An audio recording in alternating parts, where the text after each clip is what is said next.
finnst það skrítið að spila haustleik í apríl, sko.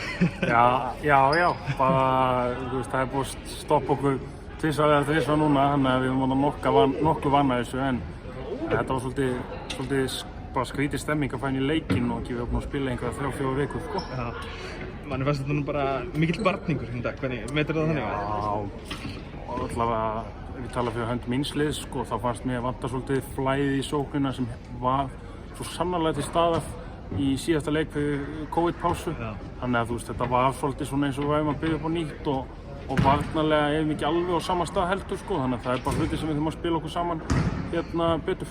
Í þessum leik í dag, við endar nú 13 stiga mun, þetta var svolítið bara hérna köttur og mús, eltingarleikur allan tíman. Hvað myndir þú segja að þitt lið hafi gert til þess að hafa þetta extra edge til að klára þetta? Ég held að það sé bara gæðamunur, ekkert annars, sko, af því að Ármann voru höfku góð í þessum leik og unnu baráttuna. Það er alveg klárt að unnu baráttunni inn á vellinum og tóku hauga frákostum hann sérstaklega í þriðja leikluta þar sem að við ætlum að slíta okkur frá þeim en það komu sér hins vegar inn í leikinn. Þannig að ég myndi segja bara að við höfum þetta eiginlega bara á gæðanum í lokinn. Þetta er mikið hraðmót núna, mjög þétt spilað og við raun og verum að segja að leikin skiptir kannski ekki stórmál, það er að segja úrslitin. Hvernig er að vera að spila? Já, þetta er svolítið skrítið og við reynum að nálgast þetta, við ætlum náttúrulega inn í gamla góða að vinna alla leiki, sko, en á sama tíma það verður engin heimsendir ef eitthvað gerist, en við erum fókusera á að vinna alla leiki og reyna að enda í sem besta sæti í deildinni.